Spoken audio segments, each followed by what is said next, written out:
healthy relationships are two individual people, and it's an even tug and pull. It's not this like measuring cup of, well, you don't do this for me, but I do it for you. Welcome to the Inspired to Thrive podcast. I'm your host, Phoebe Lay, and in each episode, I will be sharing with you insights from either an inspiring person or myself to help you thrive and shine online and in person. We talk about all things marketing, relationships, money, business, growth, mindset, and more. So thanks for tuning in, and I look forward to seeing you inspired to thrive. Hello, everybody, and welcome back to the Inspired to Thrive and Shine podcast, where we dive deep into the journey of personal growth, self-worth, and authentic connections. Today, I am thrilled to introduce Mariah Blueher, a certified life coach specializing in empowering single women to create fulfilling lives on their own terms. Mariah's work is all about reframing loneliness and singlehood as opportunities for self-discovery and transformation. She is here to share insights on building your self-worth, setting healthy boundaries, and cultivating a strong, confident mindset, all before stepping into another relationship. So get ready to rethink what it means to be single and how this time can be one of the most empowering phases of your life. Mariah, welcome to the show. It's so good to have you on. Thank you so much. I'm so happy to be here. It's so lovely to have you on here. I'm so excited to talk about this because I think singlehood is actually a great time. It's definitely a time that a lot of men and women can embrace. And Yeah. unfortunately, there used to be a stigma, but I think that's like now starting to pass. But from our previous discussion, it seems like there's still a lot of people out there that are living under the misconception that the sooner we move on and meet someone else, the better life is, when in actual fact, it's not always the case.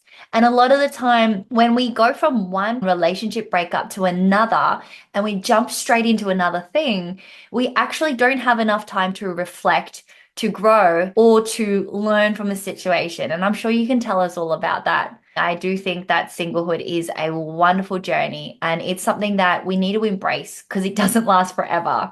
But I'd love to start off by asking you, what do or did you love about being single? And why is it something that we should embrace? Great question. So a few years ago, I got out of a very toxic relationship and I was devastated. I was heartbroken. I was so blindsided, and it was so difficult for me to even pick myself up off the floor, nonetheless, have the energy or the will to like look inward about myself and what I can do in order to grow and find my next relationship, a healthy relationship. Like that was just like unfathomable to me. I was like, there's no way I'm never going to find love again. Like this was it. Like I'm, like what am I going to do? And I really took the time to really embrace being single and learning a lot about not only myself and who I had become, because we go through so many different versions of who we are. And I think sometimes we often forget to really reflect back on what those transformations have been. And so I really took the time to be able to do that. And I learned a lot about men and why men behave certain ways and the psychology behind how their brains are wired versus how females are wired in a way to help me in my next relationships. Right? I wasn't trying to really understand men for men. I was trying to understand men for me so that I could understand how to navigate new relationships. And I found for the first time, I'm in a very healthy relationship. I really think that taking the time to find the solitude that I did within being single helped me find a relationship where we have a healthy attachment to one another rather than being like codependent.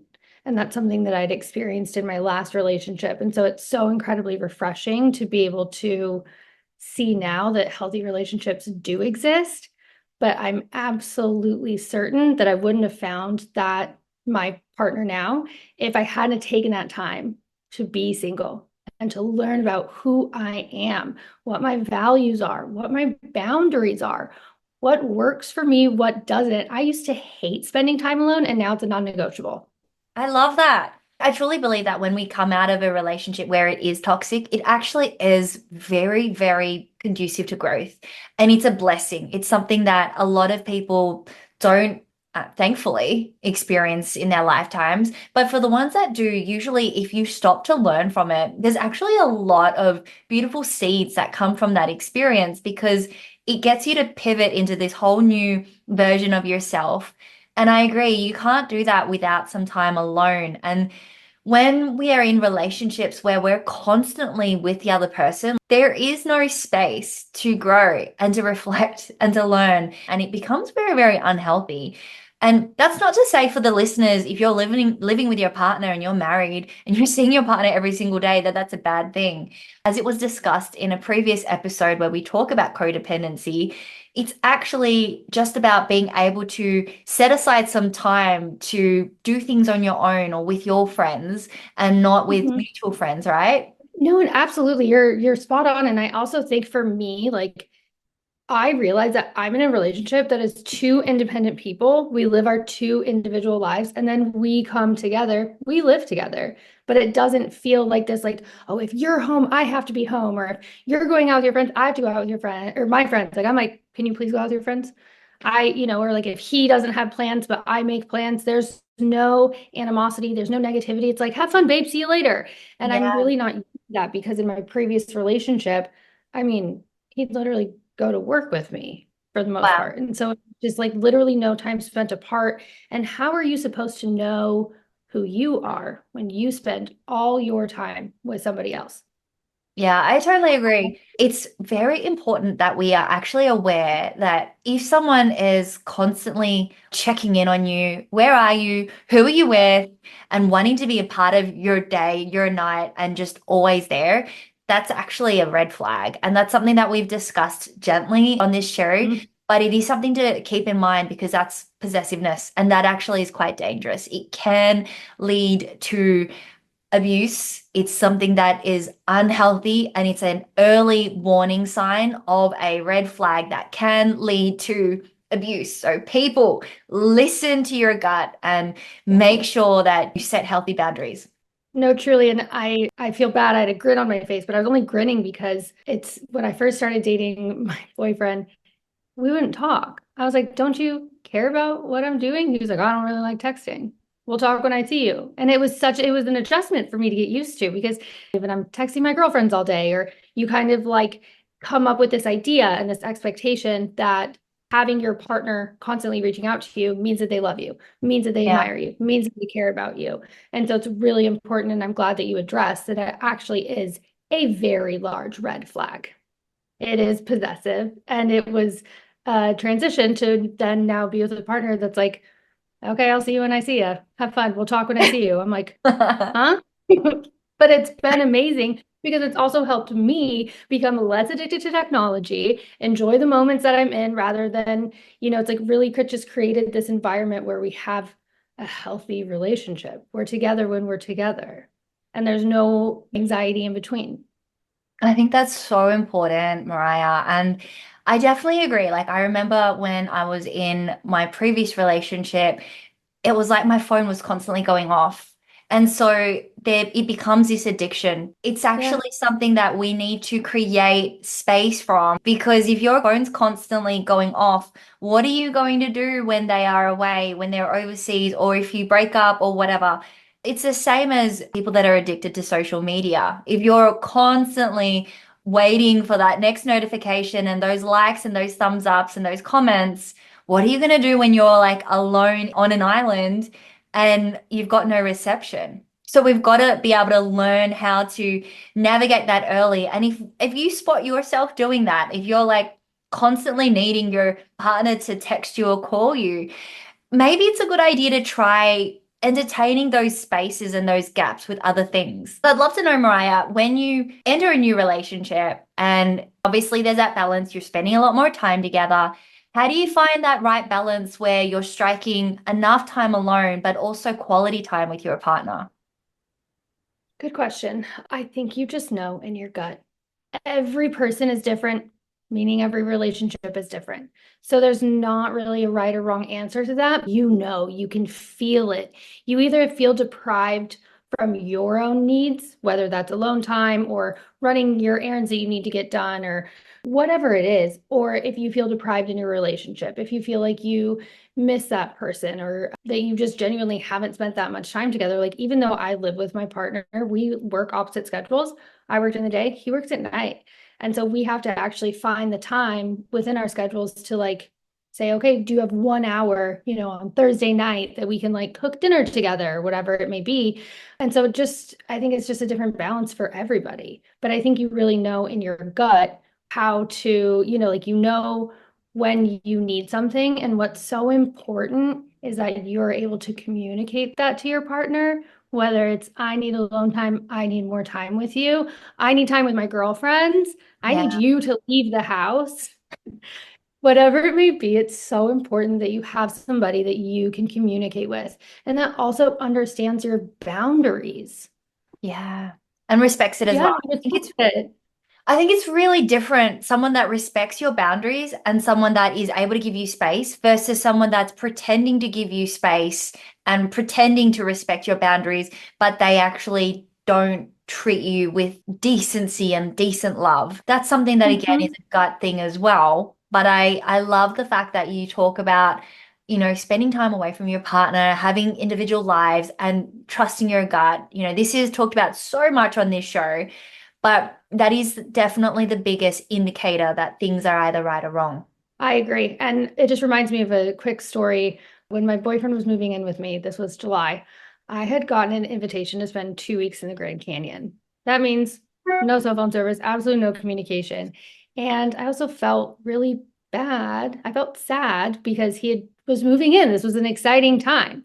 And when I approached him with the fact that I was going to go to the Grand Canyon the day after he moved in, he said, "Why do you feel bad?" And I said, "Well, you're moving in and like it's a really special time." And he says, "Well, you're going to come back, aren't you?" And I said, "Yeah." And he goes, "Okay, then I'll see you when you get back." And I was like, "Oh, okay. This is so healthy. Like, this is so good." Mm, Like, he didn't make me feel bad about going. He did not guilt trip me. He did not make it about himself. He said, "This is such an amazing opportunity for you. I'm so excited for you.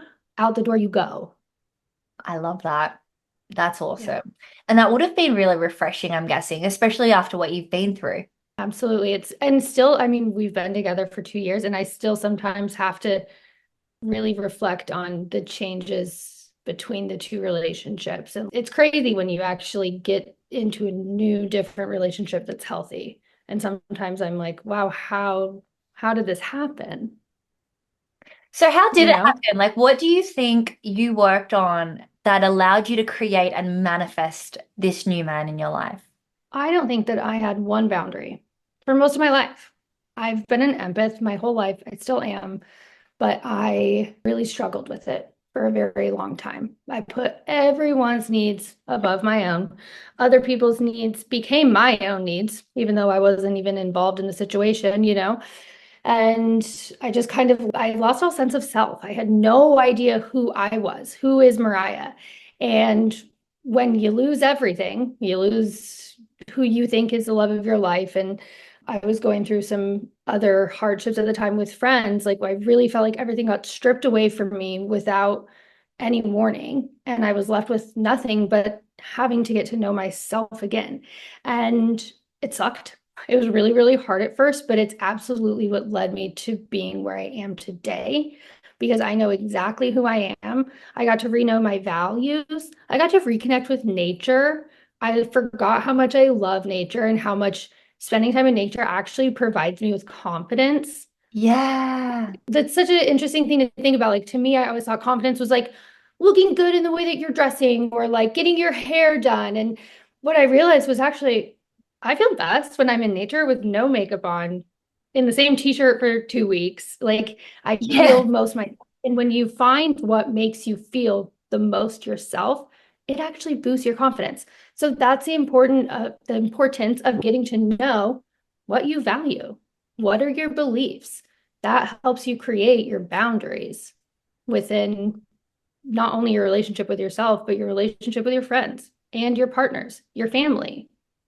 But like, without having that sense, like, if you don't know who you are and what you need and what you deserve, you will settle for anything that comes your way. And that's what provides so much pain. That's what leads you to being in so much pain and honestly to feeling so lonely. Being lonely is a natural emotion. We're human. We all experience it, but there's a difference of feeling lonely sometimes and creating this environment where it consumes you, right? Where you have this idea of being in a relationship that is going to make you, when you are in a relationship, you will no longer feel lonely. And that's just not the truth. And so when you look inward and you do the work and you enjoy becoming the person that you are and finding those qualities about yourself, it makes welcoming or finding a partner into your life so much easier because you know exactly what your boundaries are, right? You lower your expectations of finding this like perfect partner. And instead, you just know what like your red flags are. If they respect your boundaries, if you can communicate with them. And it helps so much to lead you to find that person. Oh, I totally agree, Mariah. I love what you've just shared. And I really resonate with what you said about the fact that when we are in a relationship and there's no gaps, like you're constantly with another person, you can still feel very, very alone. Like I remember there were days where I was sitting in my partner's car. He was there and he was loud, grandiose. And I was feeling deeply alone. And there was plenty of noise. It was like I felt more alone than I do when I'm by myself and it's just me and my dog.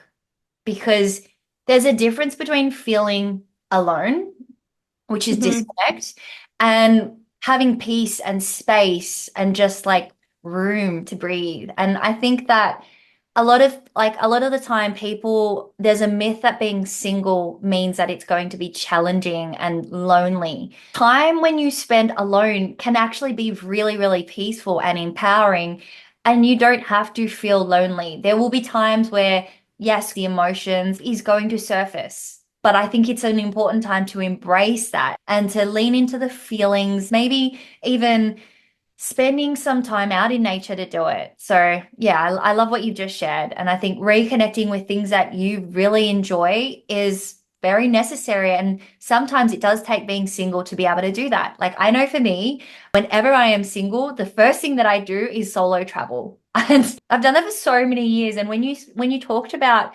reconnecting with nature, it just reminds me of when I reconnect with solo travel and adventure and like going out there, meeting strangers, reading a map, being in a place where it's a different country, different language. And I think it's so healthy to do those things that remind us of who we are before we met that person. Yeah. And also a great reminder that you should never lose that sense of that version of yourself, even when you're with a partner. Yes. You should, no partner should ever stop you from solo traveling if that's what makes you feel the best.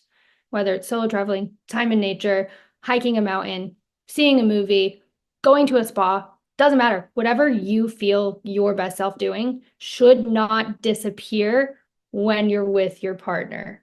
I agree. But I think sometimes, especially women, I'm just going to say this. I'm not sure if this is PC, but I do think that a lot of the time women feel guilty when they leave their partner alone and when they go out and spend time doing the things that they love and they feel like they've got to be constantly there. But actually, sometimes we just need to take a step back and realize everyone's adaptable. Like people are a Mhm. lot stronger than we think they are, and they can cope, they can deal, and it's important to put yourself first. No, 100%. And that actually that's so valid. And it reminds me, there's a few things I learned when I was like reading about the difference between men and women and our psychology and the way that we think. And one thing that really stuck with me is that men fall in love in the time that they spend away from their partner, while women fall in love in the time that they spend with their partner. Wow. I was like, oh, this makes sense.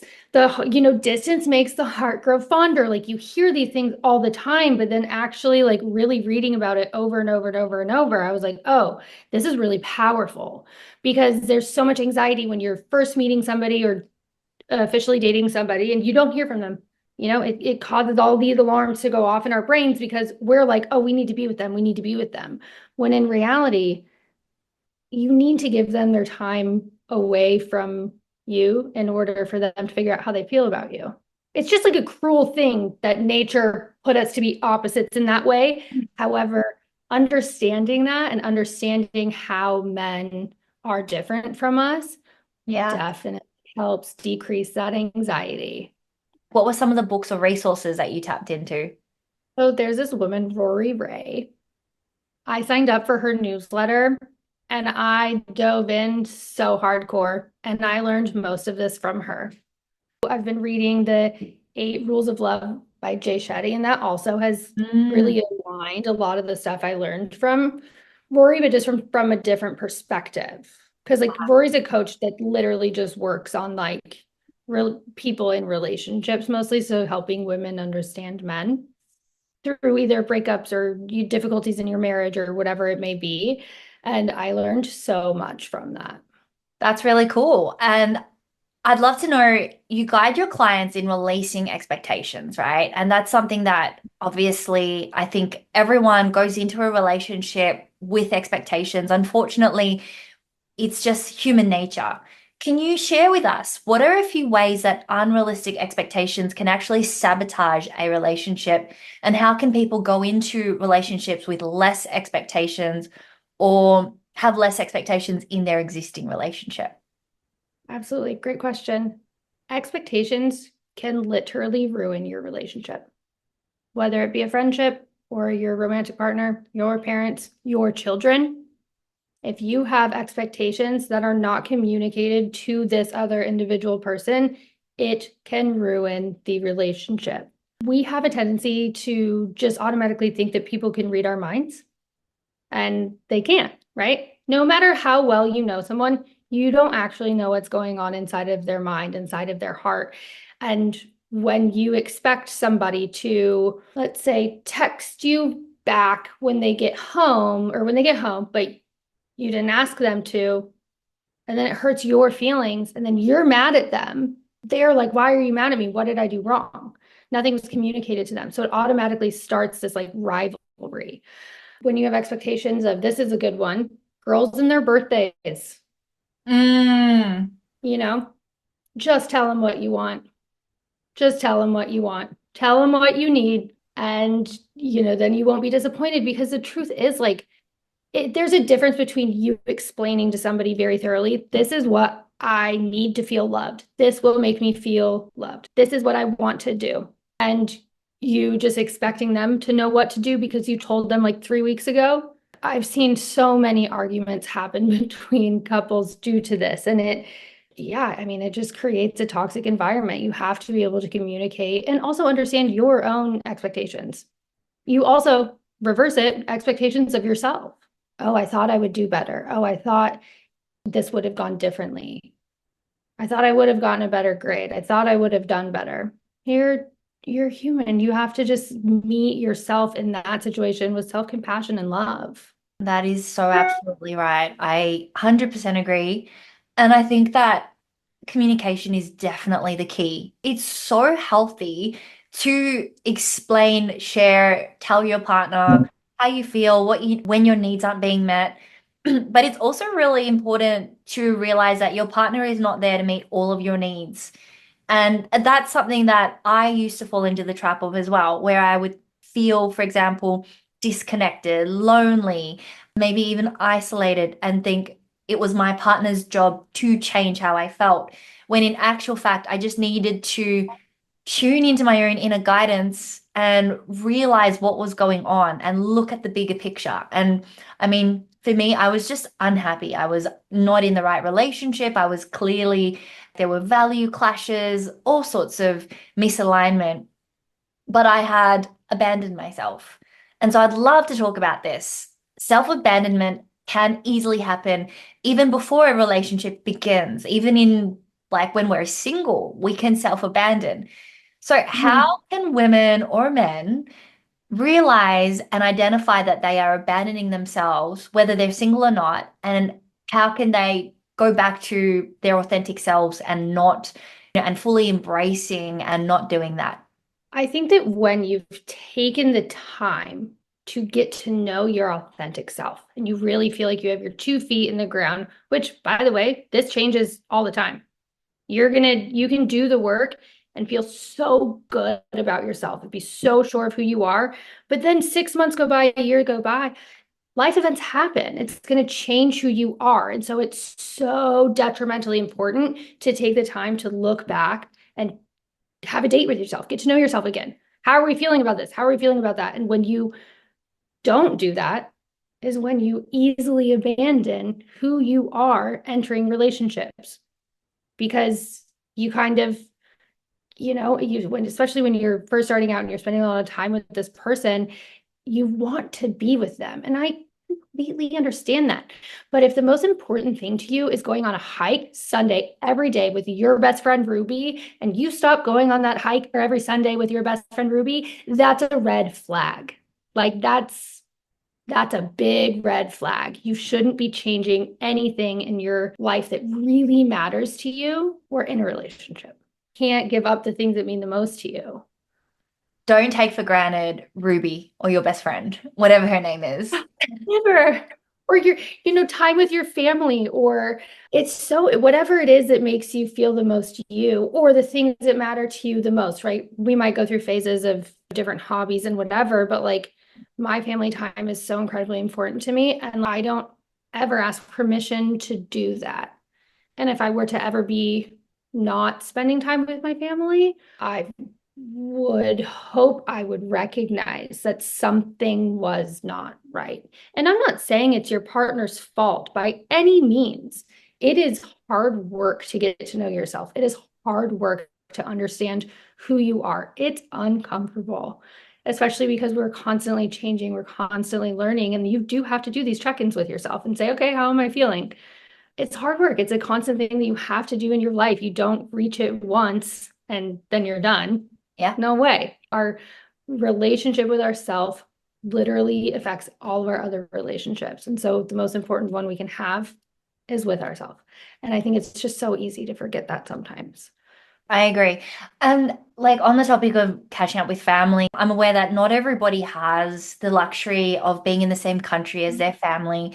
So for those that are listening, if that's you, it might be reading, it might be spending time doing certain activities. And we need to make choices that are right for ourselves. And we need to stop expecting to constantly be glued to our other half and go out and do that thing, read that book, buy that course. I don't know, maybe start that new activity that you've always wanted to do and try it. It's going to feel so different at the start and uncomfortable, but I guarantee it'll take you 1 or 2 weeks or 1 or 2 lessons, and then you'll be like, oh, I started that thing. And for me, it was starting a new dance style. Like when I got back into my singlehood, I started a new dance style called Zouk. And I've always wanted to dance Zouk, especially because as a bachata dancer, there's a lot of Zouk movements that allow for like a lot of circular motions and circular movements. And I was like, it's actually not that hard to just start a new thing. You just sign up, show up, and you do it. But before, I guess our mindset of trying new things can be so challenging. So, yeah, I'd love to hear your thoughts on that. Like for your clients that are wanting to try out something new and they're really feeling the fear, what do you say to them? No one's ever regretted trying something new. Maybe a strange food that didn't agree with them or something like that. But when it's something that is telling you in your soul that you want to do it, and that's the things that you're thinking about over and over and over again. Oh, I really want to take this dance class. I really want to try this new thing. If you continuously go back to this thought, you're not going to regret trying it. You might try it and say, that wasn't for me, but I'm glad I did it.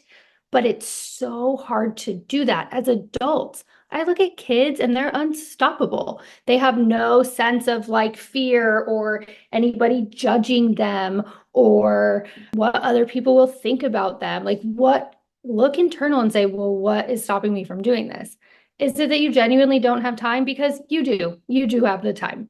You just have to make it. Yes. Someone telling you that you shouldn't do it, then you shouldn't have them in your life. Is it finances? Completely understand. Take the time to save up. so it doesn't make you regret doing it. Take the time to save up. Nothing feels better than saving the money to do something you really want to do. I just say, go try it. I agree wholeheartedly. Just do it.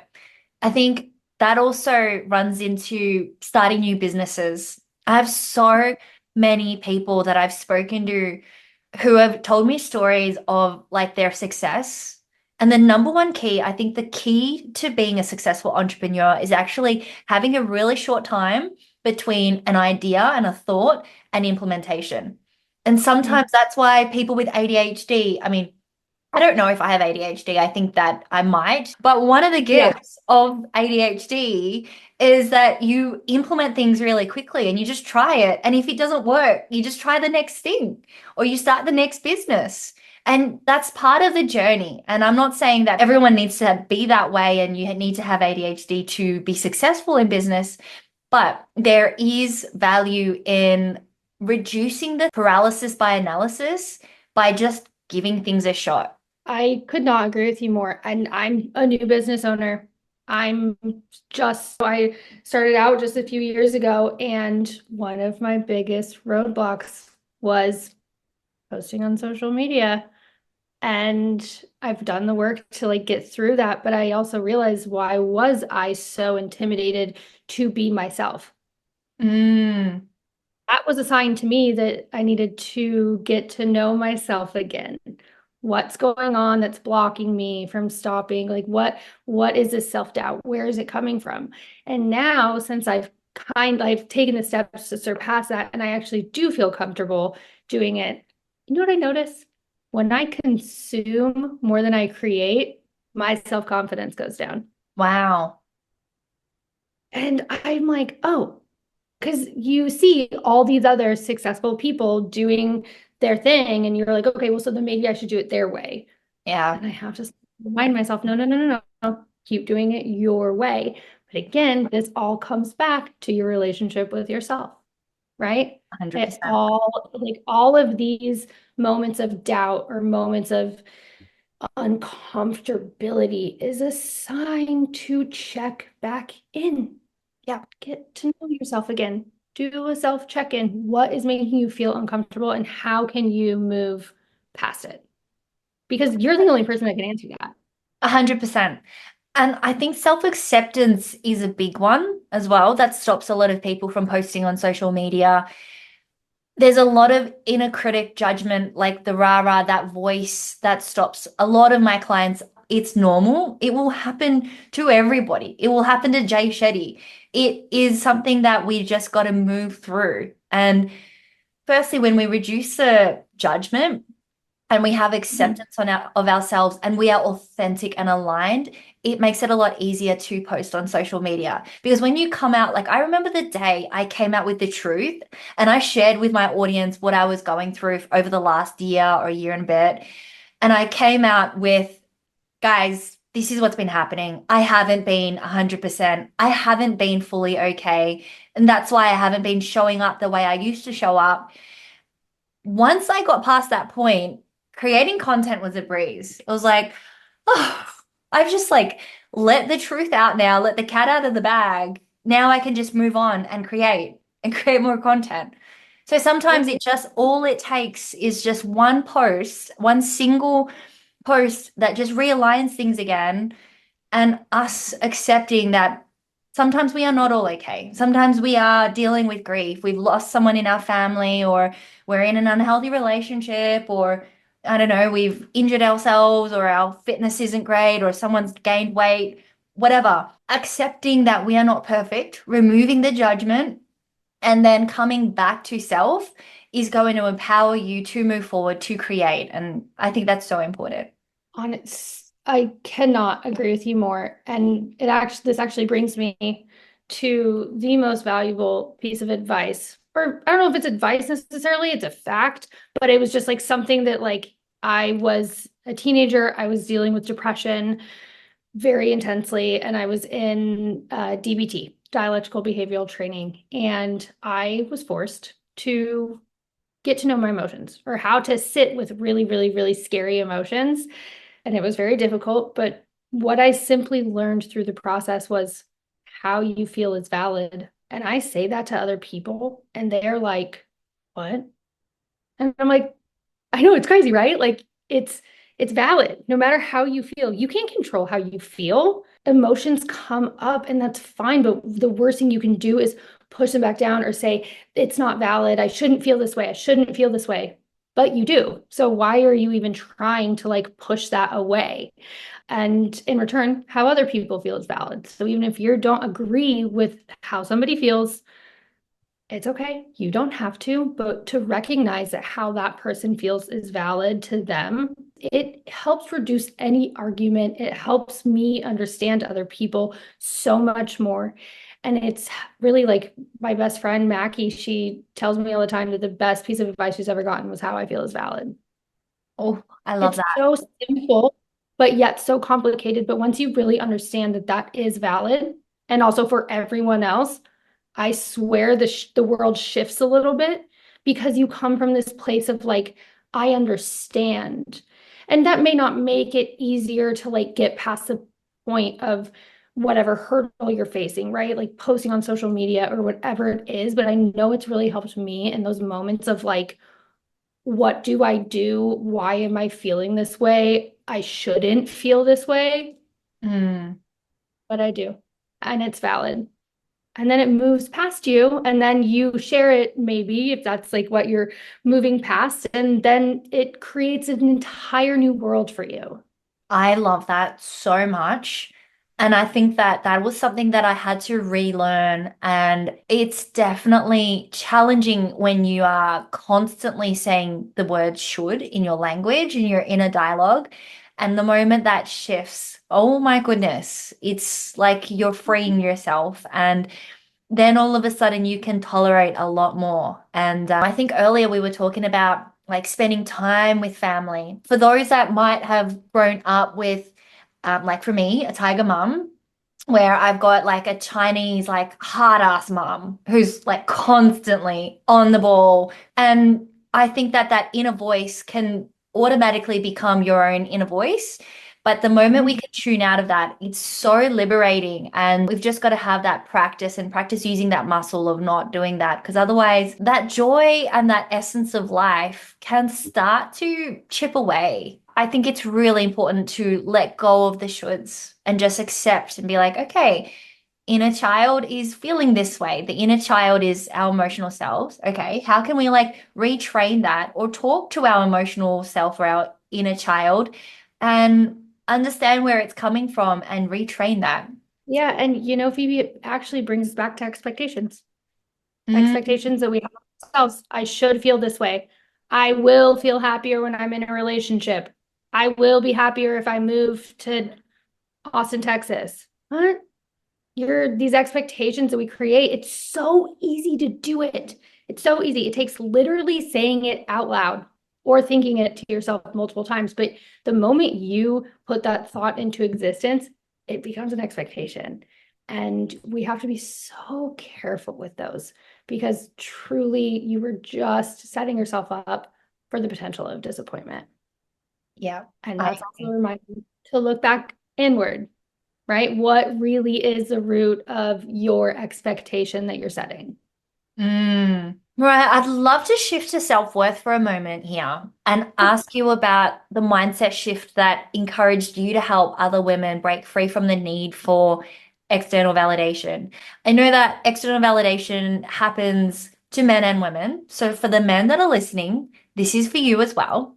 But I'd love to hear your thoughts. What can we do to stop having that need for external validation, for someone to praise us, to say, well done, you did great? And how can we give that to ourselves more? Great question again. But I think for this, step one, as I've said a million times, is to really look inward, right? So your need for this external validation in relationships show up within your thoughts and your behaviors. Okay. So, one thing I have been noticing a lot recently with the women I work with is relying on others to help you respond to a voice text message. you're relying on other people to either validate what is happening between you and this boy, or you're confused on your own boundaries, values, self-worth. So you're relying on other people to provide that value or validation back to you to say, oh, this is what you should be saying, rather than responding from really like your heart and soul, like where you need to be. And that also is just when we do that, it's natural to do it. We all do it. I'm not saying don't do it. I'm just saying take it with a grain of salt, because whatever these your friends are responding back to you isn't you. They're not in your relationship. They're not in your head. They're not in your heart. They don't really know exactly how you feel or what happened. They know what you're telling them, right? So that's one thing I notice a lot, which is like to me a sign that this person is seeking validation from other people, is like confused on their own self-worth and doesn't really know what to do. So they're relying on others for it. It can also show up in fear of rejection. Nobody likes rejection. Nobody likes it. But rejection is the best thing that can happen to you. And once you understand that and you don't take it personally, you might always take it a little personally, and that's fine. It's rejection. We're human. We have feelings. But to understand that, why would you want to be with somebody who doesn't want to be with you? It's very simple. And once I understood that, I was like, oh, this actually really helps. It also can show up in people-pleasing tendencies. So, okay, I'll go with you to that movie, even though you hate scary movies. Why would you do that? You don't have to do that. And I am very guilty of people-pleasing tendencies to this day. Also shows up in difficulty setting boundaries, right? Oh, yeah. Because you're just seeking this validation from somebody else. So you're going to get rid of your boundaries. They don't matter because I need the validation from you more. And also not wanting to spend time alone or being scared to. It feels uncomfortable. That's a sign you should do it. Yeah. I think people that need a lot of validation, they also struggle with that level of maturity that comes when you've done that inner work. I know that when I was younger, especially in high school and also in my 20s, I needed a lot more validation than I do now. So I noticed that as I matured, I was seeking people's opinions a lot less. I was Mhm. not needing people to, like, I think I also just listened a lot better. Like, I noticed in my conversations with people over the years, there were a lot more pauses, there was a lot more listening than Mhm. speaking. And sometimes the person that needs to talk the most, they're actually feeling insecure. And I'm just using this example because I have been in a relationship with a person that needed a lot of external validation, and it was constant and it was so full on that we couldn't I couldn't step foot anywhere with him in public without him needing to take over the conversation. And that was when I realized, I remember there was one day where I stood there and I was like, oh my goodness, he just needs validation. It's like an inner child issue. It's him. Yeah. And when Mhm. I saw that from a place of love and compassion, I was like, okay, I can understand my partner a lot better now. We don't need to make excuses for people's behavior, especially if it's not good, but it is a good thing to notice and reflect and try not to cast judgment as much as you can to a point that is healthy as well for yourself, for your own Oh, self absolutely. for your own self-respect and self-love. Mhm. Yeah, absolutely. I mean, we have no idea what anybody is going through. And so when you do see people behaving in this way, maybe the best thing you can do is actually just ask them, hey, what can I provide for you right now? I think that's another thing too. I notice in communication, sometimes there's a huge difference between wanting to vent and seeking advice. Sometimes you just need to vent, and Yeah. that's fine. Sometimes you need advice, also fine. It's good to identify to whoever you're speaking to what they need. And also, it's really great to ask them what they need. What can I do for you right now? Do you want a hug? Do you want a handhold? What is going on? And how can I help you? And that was one of my boundaries of trying to be a little less empathetic and like distinguishing a fine line between how they felt and how I felt. I didn't have to feel the same pain or frustration or anxiety that this person was feeling just because I was with them. I could still help them without being fully consumed by it. I'd love to know if your partner is constantly needing a lot from you and they're becoming needy. What would you do? Create a very safe environment. Something that, whether it's you live together and your favorite thing to do is watch a TV show or whatever it is, and make sure that you are coming from a place of love and just ask them if there's something going on because you've noticed a difference in their behavior and there's nothing wrong with what they're doing, but you've just seen a difference.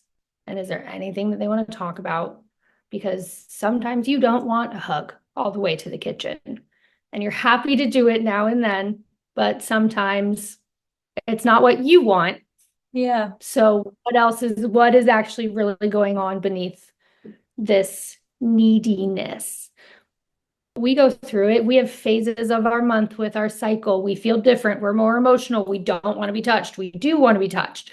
I just want to snuggle. We're just human.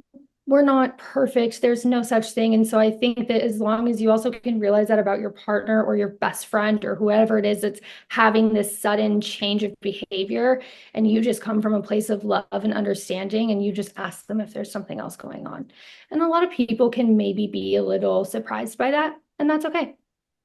There's no easy way, you don't want to build it up to be this big thing. Hey, I need to talk to you about something. No, that makes it such a bigger deal than it is. I think that when you can really show your partner or your friend or whoever it is that you love them for who they are and you care about them a lot, but you still have your boundaries of what works for you and what doesn't work for you, then you can hopefully have that conversation and really get to the bottom of what they're going through.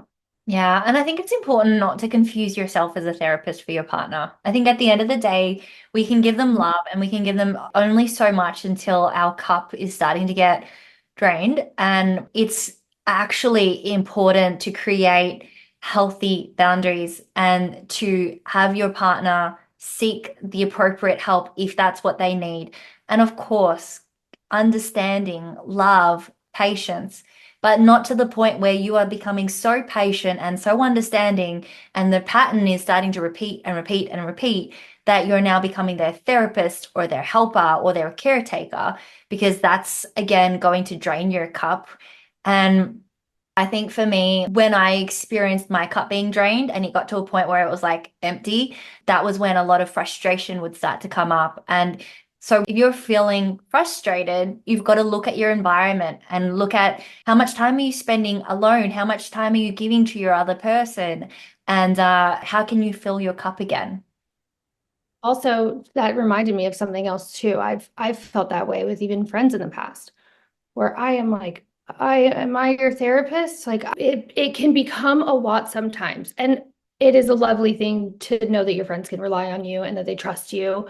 But what I struggled to do in that situation was to create that boundary, to stand up for myself and say, hey, I love you so much, but I'm also going through some stuff right now. And I don't have the emotional capacity to be there for you in the way that I have been. Just see how they take it. That you have to create those boundaries, because otherwise, guess what? That person, whether it be your friend, your partner, whoever it is, they don't know that they're draining your cup. They think it's fine. If you don't communicate it to them, they have no idea. And so that's another reminder to have really incredible, strong communication skills and also your boundaries, right? Like it all comes back to boundaries. Having it's hard. It's an uncomfortable conversation to have with somebody, but if they are your friend or your partner, there's no response other than, I am so sorry. I had no idea you felt that way. Is there anything I can do for you? Or whatever it may be. And if they don't respond that way, then that's another conversation and that's something else to think about, because healthy relationships are two individual people and it's an even tug and pull. It's not this like measuring cup of, well, you don't do this for me, but I do it for you. It shouldn't ever feel that way. No matter if it's romantic friendship, it doesn't matter. Colleagues, like any relationship. Oh, I totally agree. Thank you so much. And I'd love to know for the listeners that are tuning in right now that are wondering, How can they improve their relationship with themselves or their partners? What's one tip or one bit of advice that you would give them? I think what really helps me shift and what I love to set even a reminder for myself is instead of focusing on who should I be, focus on who I am and what I genuinely value. I think a lot of the times in situations, in every situation that we've talked about, it becomes easier to think about who should I be? What should I do? Rather than who am I? Am I respecting myself? Am I respecting my values? Do I know what my values are? Do I know what my boundaries are? And just that little simple like switch of what should I do? Who should I be? To what do I need and who am I puts you back with just a nice little checklist. Check in with yourself. Great advice, Mariah. I love that. Thank you so much for what you have shared. I am really excited to now dive into the rapid fire questions so that the listeners and I can get to know you. And essentially, it's just 5 questions, and it's whatever the answer is at the top of your head. There is no right or wrong. Yeah, let's do it. Okay. If there was one thing that you cannot live a single day without, whether it's something physical or non-physical, what would it be? My water bottle. Ooh, I've never had anyone share that, and I love that because I'm also really attached to my water bottle as well. And I've got Oh like no, if I forget it in like the house when I leave for work, I'll go get it. I'll I'll go get my water bottle. I've got dents in my water bottle, and I'm like, I do not care. I love the colors, and until I find one with the exact same brightness and colors, I'm keeping this water bottle that's got dents in it. So I I love. love it. Rapid fire question number 2. What or who inspires you to do what you do today? The women in my life. I work with an incredible group of women that I've gotten to know extremely well over the past 3, 4 years, and they inspire me every day. They teach me every day, and they're my biggest inspiration for sure. Oh, I love that so much. Our clients are honestly, they're soulmates. And when you have good clients, it makes business so much fun. 100%. Mariah, where do you see yourself in 5 years' time? What do you want to do, or what do you want to have accomplished? I definitely see myself still doing life coaching. This is definitely a lifelong career for me. I'm ready to get out of Los Angeles. So I definitely see myself outside of Los Angeles, or I would like to be outside of Los Angeles. The world is very big, and I'd love to experience living somewhere new, maybe. And yeah, that's it. Beautiful. I think travel and relocation is such a special thing. That's awesome. And Mariah, you've kind of already addressed this, but I'd love to know if you could leave the world with one message, and this was like your last message for the world, what would it be? I think it would just be how you feel is valid. Don't forget that how you feel is valid and how other people feel is valid too. So beautiful. Thank you so much for sharing that.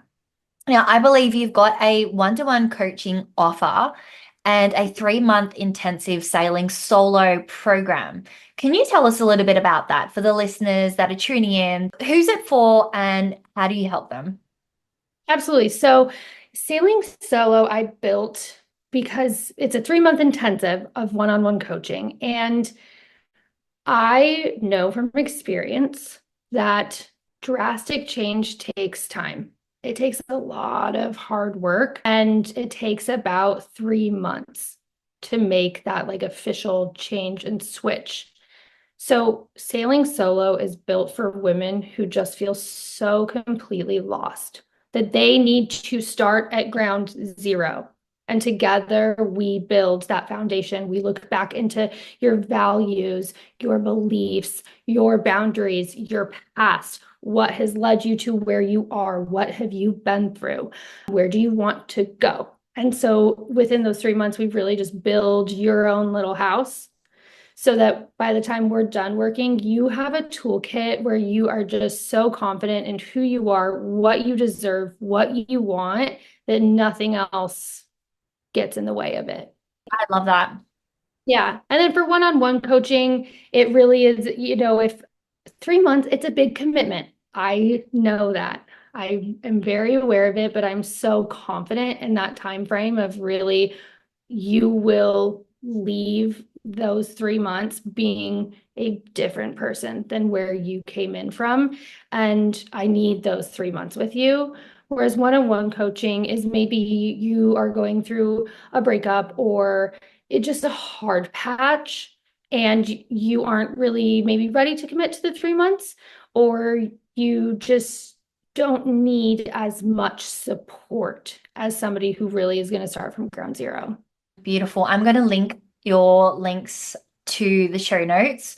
So for anyone that is listening, if you want to reach out to Mariah and work with her either one-to-one or in the Sailing Solo program, definitely reach out. There is a special link in the show notes and you guys can reach out to her and definitely connect on social media as well. I hope that you're feeling inspired and uplifted after this episode. I know I certainly am. And for the listeners, if you have enjoyed this and you're listening and you think that this is something that will inspire either your friends or your community or someone that you know, please take a moment to share this with another person. Hit that share button. And also, if there's anyone that you think would be a great fit for this show, make sure to let us know as well. And don't forget to hit follow or subscribe. And if you're feeling generous, a quick rating and review definitely goes a long way. Thank you so much for having me, Phoebe. I've really enjoyed this. I wish our time wasn't up. I know. I am definitely having you back on the show, and I'm looking forward to hearing more about your goals and seeing you rise up to thrive and shine. Thank you so much.